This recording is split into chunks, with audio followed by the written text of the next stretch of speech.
meaning after calling Donald Trump Hitler, a fascist, a Nazi, for the last decade, they're about to nominate a guy, Democrats, with a Nazi tattoo for the Senate in Maine. A guy who, according to his ex-girlfriend, this was in the New York Times, knew that the tattoo was a Nazi tattoo.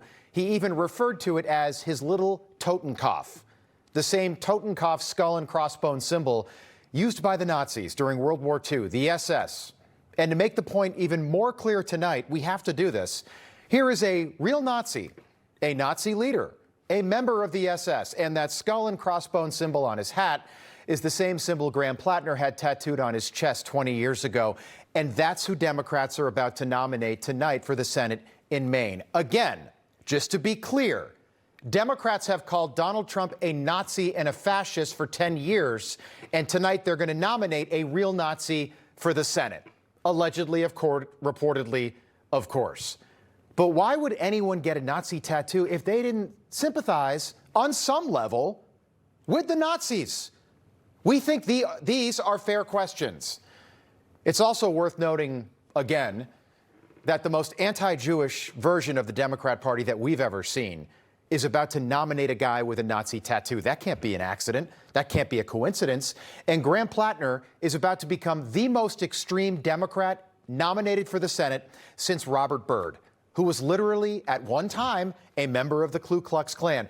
Robert Byrd served in the Senate when Barack Obama was president. Barack Obama, like our first black president, serving with a former member of the Ku Klux Klan. Think about that. And think about how extreme all of these people have become. And think about the fact that the two most prominent Jewish senators, Democrats Chuck Schumer and Bernie Sanders, Jews, both endorsed Graham Platner, the guy with the Nazi tattoo. Two Jews endorsing a Nazi sympathizer. Have you ever heard the expression, there are no coincidences?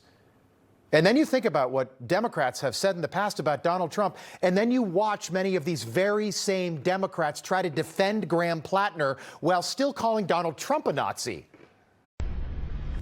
Information. Truth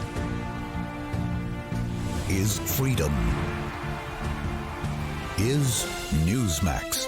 It's real news for real people.